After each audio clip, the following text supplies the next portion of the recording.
Se nós olharmos para o Novo Testamento e o registro da vida de Jesus e fizermos esta pergunta: qual proibição negativa Jesus proferiu com mais frequência do que qualquer outra proibição negativa? E a resposta é simples, porque este mandamento específico foi proferido tantas vezes por Jesus que estava muito à frente de tudo o que está em segundo lugar. E se vocês estão pensando agora na mente de vocês, quebrando a cabeça tentando descobrir isso, deixe eu ajudar vocês a colocar isso aqui no quadro. Foram duas palavras: não temas. Na verdade, Jesus disse isso com tanta frequência que às vezes nós perdemos o significado disso, porque parece que toda vez que ele encontra os seus discípulos, a primeira coisa que diz a eles é: não temas, ou não tenha medo. Ele diz isso com tanta frequência que quase se torna uma saudação. Em vez de olá ou shalom, ele está dizendo: não tenham medo. E eu me pergunto muitas vezes, por que Jesus fez isso com tanta frequência? Por que ele usou essas palavras frequentemente? E eu suspeito que tem algo a ver com o seu conhecimento íntimo e a compreensão da fragilidade da nossa constituição humana. Porque nós, como um povo, nós tendemos a ser medrosos. Tendemos a lutar contra a ansiedade. Agora, há uma palavra que muitas vezes é mal utilizada no nosso vocabulário. Você ouvirá alguém dizer: eu estou tão ansioso para que o Natal chegue. E o que eles estão dizendo, na verdade, é que eles estão ansiosos, eles estão antecipando com alegria este evento vindouro. Mas o que eles realmente disseram, quando disseram que estão ansiosos, é que tem algum tipo de medo da chegada do Natal. Então, o termo ansiedade é frequentemente usado como um substituto para a palavra ansioso, quando na realidade o termo ansiedade se refere a um espírito de medo ou preocupação ou apreensão a respeito de alguma coisa que está no futuro. Todos no mundo têm medo. Nem sempre tememos as mesmas coisas que as outras pessoas temem. Mas todos nós sentimos ansiedade e todos nós sentimos medos. E eu sempre disse como ministro que quando as pessoas vão para o hospital, não importa quão insignificante o procedimento é que eles vão enfrentar, que há algum tipo de nível de ansiedade que deve ser tratada no paciente. Faz parte da natureza humana ter ansiedade a respeito do bem-estar físico de alguém quando você entra em um lugar como um hospital. As ansiedades podem se tornar intensas e paralisantes, que o nível de medo nas nossas personalidades pode subir ao status de uma fobia. E uma fobia tende a ser um tipo de medo que nos paralisa de uma forma ou de outra. Recentemente eu li um estudo que indicou as 10 fobias mais amplamente experimentadas entre o povo americano. E na lista das 10 fobias mais frequentes estavam coisas que incluíam acrofobia, que é o medo de altura, xenofobia, que é o medo de estrangeiros ou pessoas que são diferentes de nós, claustrofobia, medo de estar em áreas de confinamento. Mas o medo número 1 da lista era o medo de falar em público. Eu olhei para isso e eu disse: bem, eu posso me identificar com isso, porque eu tenho que fazer isso com bastante frequência. Eu não consigo imaginar ter a experiência de antecipar uma fala sem algum tipo de ansiedade. Vocês poderiam pensar que alguém que fala com tanta frequência como eu nunca sofre de ansiedade ao falar em público, mas eu vou ser honesto com vocês, nunca há um momento em que eu não tenho ansiedade em falar em público. é uma coisa assustadora. E algumas pessoas ficam tão apavoradas com isso que simplesmente são incapazes de fazer isso. Mas, de novo, nós temos todos esses tipos diferentes de ansiedades e eles se relacionam ao nosso relacionamento com Deus.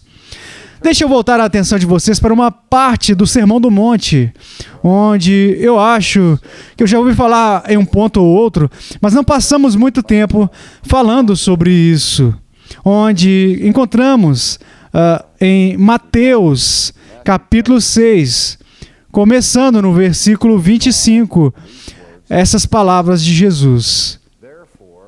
Por isso vos digo, não andeis ansiosos pela vossa vida, quanto ao que haveis de comer ou beber, nem pelo vosso corpo, quanto ao que haveis de vestir. Não é a vida mais do que o alimento e o corpo mais do que as vestes? Observai as aves do céu, não semeiam, não colhem, nem ajuntam em celeiros. Contudo, o vosso Pai Celeste as sustenta. Porventura, não valeis vós muito mais do que as aves? Qual de vós, por ansioso que esteja, pode acrescentar um côvado ao curso da sua vida? E por que andais ansiosos quanto ao vestuário? Considerai como crescem os lírios do campo, eles não trabalham nem fiam, e eu, contudo, vos afirmo que nem Salomão em toda a sua glória se vestiu como qualquer deles. Ora, se Deus veste-se a erva do campo, que hoje existe e amanhã é lançada no forno, quanto mais a vós outros, homens de pequena fé. Portanto, não vos inquieteis, dizendo que comeremos, que beberemos ou com que nos vestiremos, porque os gentios é que procuram todas essas coisas, pois vosso Pai Celeste sabe que necessitais de todas elas. Buscai, pois, em primeiro lugar o seu reino e a sua justiça, e todas essas coisas vos serão acrescentadas. Portanto, não vos inquieteis com o dia de amanhã, pois o amanhã trará os seus cuidados, basta o dia o seu próprio mal. Muito antes de ler a Bíblia pela primeira vez, eu já estava familiarizado com essa passagem nas Escrituras, porque era uma das passagens favoritas do meu pai. E eu ouvia ele citar isso de novo, principalmente na mesa, na sala de jantar. Ele usava uma versão antiga: não fique ansioso por nada, não se preocupe com o amanhã, o que você deve comer, o que você deve beber, o que você deve vestir. O fato é que nos preocupamos com o amanhã. E as nossas preocupações com o amanhã frequentemente provocam um espírito de ansiedade dentro de nós. Eu acho que Jesus deu este sermão para uma audiência mista de homens e mulheres, mas tem uma relevância particular para os homens que estavam ouvindo. E na nossa própria cultura, de novo, eu vi um relatório de um psicólogo que disse que um dos mais angustiantes sentimentos de ansiedade para o homem americano médio, uma ansiedade que ele raramente articula, e quando os homens se reúnem, nunca falam disso. Eles falam sobre esportes, falam sobre negócios, falam sobre todas essas coisas, mas eles não se abrem e não revelam os medos que eles têm, pensando que é basicamente pouco masculino ou algo do tipo. E essa ansiedade contundente que os psicólogos descobriram para o homem americano é o medo de deixar de sustentar sua própria casa. Ou seja, esse é um problema específico dos homens casados e daqueles que têm filhos. Porque no momento em que um homem diz sim na frente de um ministro ou um juiz de paz, ele agora assumiu, pelo menos na nossa compreensão cultural, o fardo de cuidar não só de si, mas também da sua esposa e da sua família. E embora agora tenhamos mudado muito das estruturas culturais, onde muitas mulheres estão no local de trabalho e assim por diante, ainda aquela antiquíssima expectativa do homem ser aquele que deve ser o provedor e o protetor da família, ainda está profundamente enraizado no psique masculino, na nossa nação, e suspeito que em muitas outras nações também. Outro fenômeno relatado para o uso no mundo secular da medicina é a proporção estranha da experiência de pesadelos que os homens têm o dobro de pesadelos que as mulheres. E eu me pergunto por que os homens teriam mais pesadelos do que as mulheres. E, de novo, o consenso é que está enraizado neste medo ou nessa ansiedade particular de que o homem carrega tudo sozinho consigo. Tenho certeza de que as mulheres têm seus próprios conjuntos distintos de ansiedades e preocupações que elas têm que se preocupar, e também com o cuidado dos filhos e da casa delas e todo o resto. Mas quando Jesus concentra a atenção dele aqui neste problema de ansiedade, ele está falando a respeito das necessidades básicas da vida humana e das preocupações e ansiedades que nós trazemos para lidar com essas disposições. Serei capaz de alimentar a minha família amanhã? Serei capaz de vestir a minha família amanhã? Como eu vou realizar todas essas coisas? E Jesus disse, não se preocupe com o amanhã. Agora, ele não está dizendo, não seja previdente. Ele não está dizendo, não seja prudente. Pois em outras partes das Escrituras somos informados de que o homem que não cuida dos seus, da sua família, é pior do que o incrédulo. E que nós devemos ser sábios e prudentes e disciplinados em fazer provisões para a nossa família. Portanto, Jesus não está proibindo aqui o planejamento cuidadoso e as provisões. Ele está proibindo as nossas atitudes espirituais com relação a esses empreendimentos e essas responsabilidades. Ele não está dizendo, não se preocupe com amanhã em termos de ser diligente em fornecer para o amanhã. Ele está dizendo, não se preocupe com o amanhã. Você faz o que tem que fazer, mas ao mesmo tempo, o amanhã está nas mãos de Deus. E realmente é o nosso medo do futuro, mais do que qualquer outra coisa, que impulsiona as ansiedades e os medos e as preocupações. Não nos preocupamos nunca com o que aconteceu ontem. Não precisamos nos preocupar com o que aconteceu ontem, porque ontem acabou. Podemos nos preocupar com as consequências do que aconteceu ontem e como isso vai funcionar hoje ou amanhã. Mas depois que o momento passa, a nossa ansiedade a respeito disso passa com ele. E então, nós podemos entender neste ponto que o ponto focal das nossas preocupações e o ponto focal da ansiedade é sempre o futuro. É sempre a respeito do que ainda não aconteceu. Eu costumava jogar muito golfe, bati na bola em alguns lugares ruins. E eu me lembro de uma vez que eu fui confrontado com uma situação horrível em que eu estava fora dos limites de um lado, a água estava do outro lado, as árvores na minha frente, e parecia que não havia maneira segura de proceder. E eu dei meu tiro, acertou as árvores, ricocheteou nas árvores, na água, e eu estava dentro de um grande problema, mas eu sorri na hora, e meu parceiro de golfe disse, como você pode sorrir? E eu disse, porque acabou. E a única coisa que sei é que nunca terei que acertar aquele tiro de novo enquanto eu estiver vivo. Posso ter que acertar um igual, mas não o mesmo. Já foi. Não há nada a temer quando acabar. É de antemão que nós somos tomados pela ansiedade.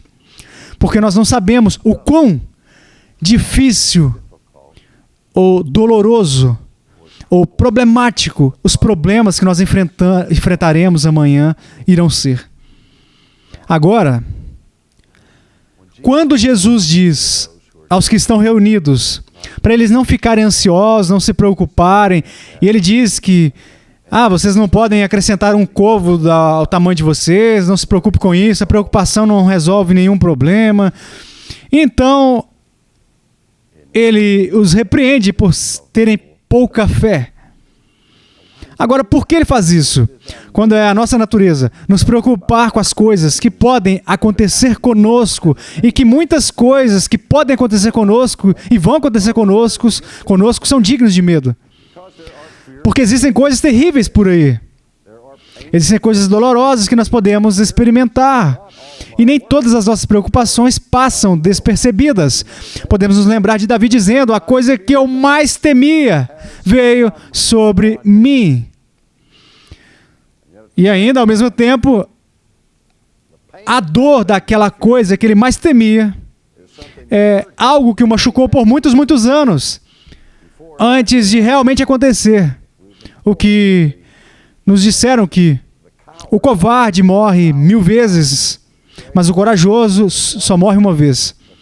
Mas o covarde passa pela experiência se preocupando e se assustando a respeito disso muitas vezes antes que a ocorrência real aconteça. Não consigo pensar em muitas coisas com a minha vida que aconteceram comigo, coisas ruins que aconteceram comigo, que realmente foram piores do que eu pensei que seriam. Há algumas. Houve momentos em que eu fui ao consultório do dentista em que não esperava muito daquela dor, onde a dor era pior do que eu estava esperando. Todos nós já passamos por isso, mas a maioria das vezes, quando nos preocupamos com as coisas e quando acontecem, não são tão ruins quanto pensávamos que seriam. E eu acho que parte disso é porque Deus concede sua graça para nós. E em nossa hora de necessidade, de uma maneira que nós realmente não antecipamos. Então, o que isso significa, teológica e espiritualmente, é uma questão de relacionamento entre o futuro, nossos medos do futuro e fé. Jesus disse: por que vocês estão preocupados? Vós de pequena fé. Nossas preocupações e ansiedades realmente vêm da falta de confiança nas promessas de Deus. E todos nós temos isso. Todos nós temos fé, mas nossa fé é limitada. E às vezes nossa fé não nos faz passar pela ansiedade mais do que vai acontecer, porque nós temos medo de que Deus não faça o que Ele promete que Ele irá fazer. Ou, por outro lado, nós podemos ter medo de que Ele faça o que Ele promete que irá fazer. Isso é o que me assusta em Deus, porque Deus nos chama para viver em um mundo quase que está cheio de problemas. E Ele diz que no mundo teremos aflições, e teremos tribulações, e nós teremos sofrimentos. Isso é o que me assusta, é que a sua palavra se cumprirá.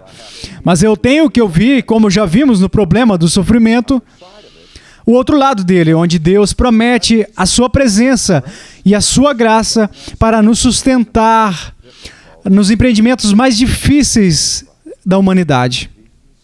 E Jesus está dizendo: vocês não têm muita fé se estiverem dominados pela ansiedade, porque por causa da falta de fé de vocês, isso é uma falta de fé nas promessas de Deus. Onde Deus diz: confiem em mim para o amanhã. Confie em mim com a vida de vocês. E é isso que significa ser cristão. É confiar em Deus por toda a sua vida.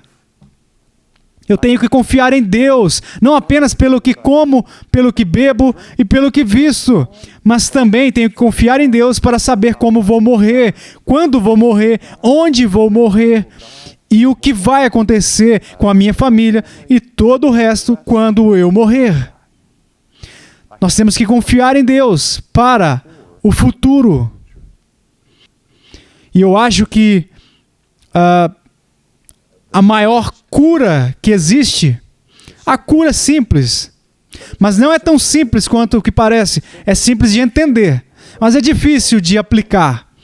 É que nós precisamos mergulhar nós mesmos na palavra de Deus. Porque nada dissipa o medo mais rápido do que o reforço e a nossa compreensão das promessas de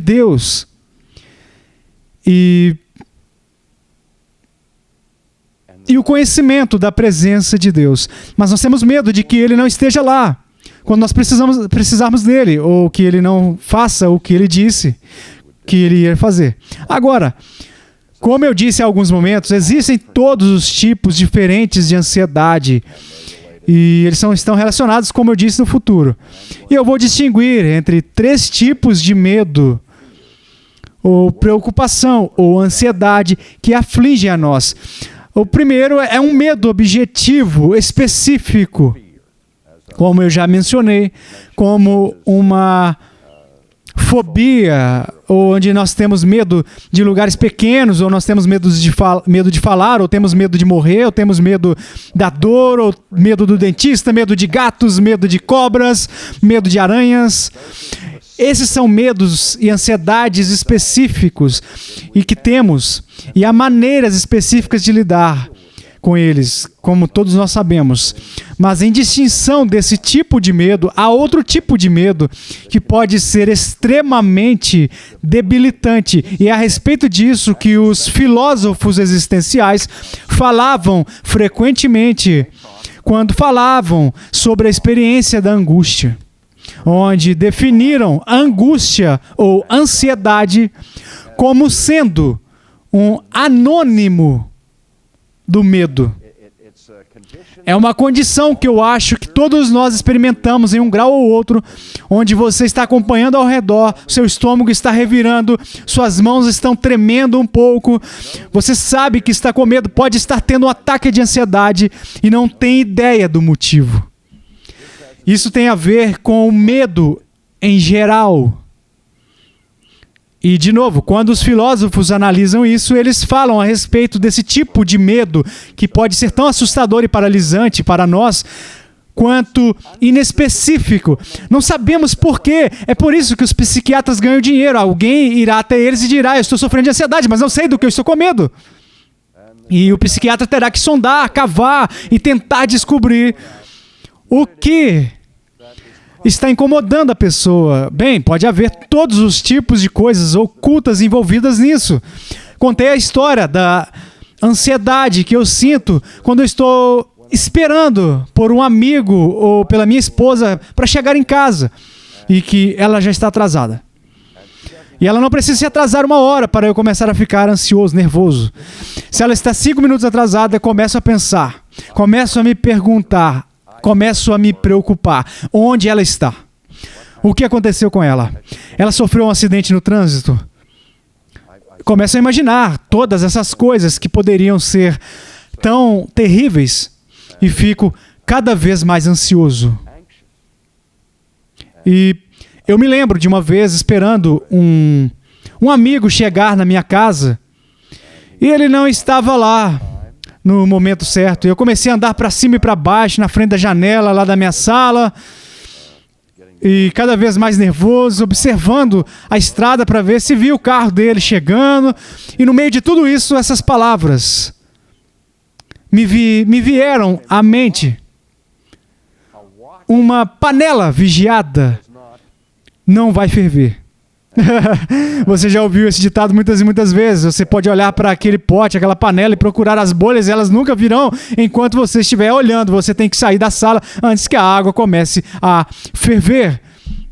E de repente eu tive uma vívida lembrança de mim mesmo quando eu era criança, onde todas as manhãs meu pai ia embora para o trabalho dele lá no centro de Pittsburgh. E a minha mãe era sua secretária. Então ela ia trabalhar todos os dias com ele. E a minha avó morava com a gente. E ela nos preparava e nos enxergava ir para a escola pela manhã depois que os meus pais tinham ido. E todas as noites, meu pai e a minha mãe voltavam para casa às 6 horas e nós planejávamos jantar por volta das 6h15. E a minha avó estava na cozinha preparando o jantar. E cerca de 5 para 6, eu já estava lá em frente à porta da cozinha, olhando a rua para lá em cima, assim, procurando o carro do meu pai. E se eles não descessem a rua às 6 horas, eu ficaria em pânico.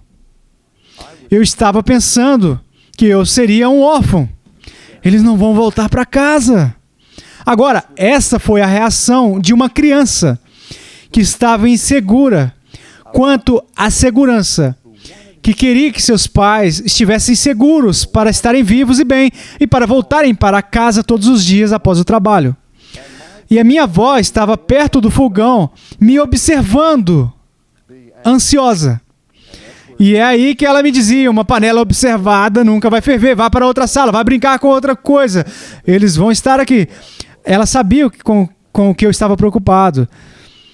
E eu pensei, aqui estou eu, um homem adulto, e ainda estou andando para cima e para baixo, na frente da janela, quando alguém está atrasado. Essa é apenas uma daquelas coisas em que as coisas que nos ocorrem quando crianças podem nos assombrar de muitas maneiras enquanto nós vivermos. Porque em alguns aspectos ainda somos crianças e carregamos as cicatrizes das coisas que nos assustaram quando nós éramos crianças até hoje em dia. E eu digo isso não para praticar psiquiatria sem licença, mas simplesmente para dizer que quando você tem ansiedade e não sabe por que tem essa ansiedade, dê uma olhada no passado. Isso pode ajudar você a descobrir o porquê. Mas essa ansiedade sem nome está enraizada em um medo ainda mais profundo. Novamente, é o medo do futuro. Os filósofos existenciais não têm otimismo sobre o que o amanhã trará. Eles estão dizendo que o que está causando a sua ansiedade, de acordo com Martin Heidegger, é a experiência do que ele chama de Georgheit, onde diz que o homem moderno se sente como se tivesse sido atirado ou jogado em um mundo caótico. E ele não tem um começo significativo, ele emergiu do lado, é um germe adulto e está se movendo enquanto o tempo passa a cada momento para sua aniquilação.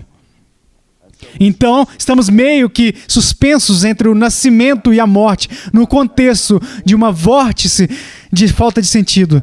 E isso está sempre nos corroendo, de acordo com esses existencialistas pessimistas. Eu olharia para isso de uma maneira um pouco diferente, de uma perspectiva cristã, que este ânimo, a ansiedade, pode estar mais profundamente enraizada no que eu chamarei de terceiro tipo de ansiedade, que é o que nós chamamos simplesmente de inquietação. E isso foi abordado por Santo Agostinho. Se vocês se lembram, a oração dele, no livro dele, As Confissões, quando ele escreveu: ó Senhor, Tu nos fizeste para Ti. E os nossos corações estão inquietos até que encontrem o seu descanso em Ti. Agora, a inquietação é uma espécie de medo. A inquietação é a manifestação de um determinado tipo de ansiedade. Não tem nome, de acordo com os existencialistas que falam sobre esse tipo amorfo de angústia ou ansiedade. Agostinho dá o nome da criança. Ele disse: essa ansiedade, essa inquietação está enraizada no nosso estranhamento e alienação básica de Deus. Porque as nossas vidas estão fora de sintonia se nós estivermos separados de Deus. E estar fora, a parte da comunhão com Deus, é uma provocação intensa e poderosa ao medo. Tememos não apenas o Criador, mas tememos sua criação. Começamos a temer a própria vida, porque não estamos realmente em comunhão com o Autor da vida e o Senhor de toda a vida. E a única maneira que eu conheço de superar isso é o que Agostinho disse: nossos corações estão ficando inquietos. Eles vão ficar inquietos até que eles encontrem descanso em Ti. Isso é o que Jesus deu ao seu povo. Ele disse: não turbe o vosso coração. Crê em Deus, crê também em mim. Na casa do meu Pai há muitas moradas. Eu vou preparar um lugar para vocês, para onde eu estiver, lá vocês também estarão. Portanto, não tenham medo do futuro, não tenham medo do amanhã, porque eu vou cuidar do amanhã. Que Deus é o Deus do amanhã. Eu estou saindo agora. Eles vão ser incriminados. Ele diz: mas eu vou deixar algo para trás. Eu vou dar um legado para vocês, uma herança. E o que é? A minha paz vos dou. A minha paz eu vos dou. Não como o mundo dá. Eu dou para vocês, não deixe o coração de vocês estar perturbado.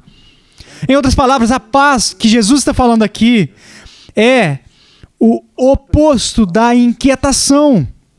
É uma calma de espírito que vem quando você está em comunhão com Deus. E você pode confiar nele para o amanhã. Ele é aquele que vence o medo. Agora, ao mesmo tempo em que nós temos essa proibição negativa, não temas, também somos chamados a encorajar uns aos outros como cristãos. E o que significa encorajar uns aos outros? É uma ajuda para outra pessoa, para ela encontrar coragem.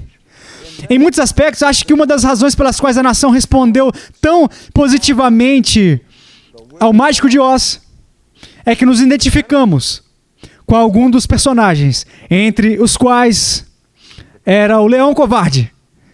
O Leão Covarde representava o nosso medo, a nossa ansiedade. E do que ele precisava para superar o seu problema?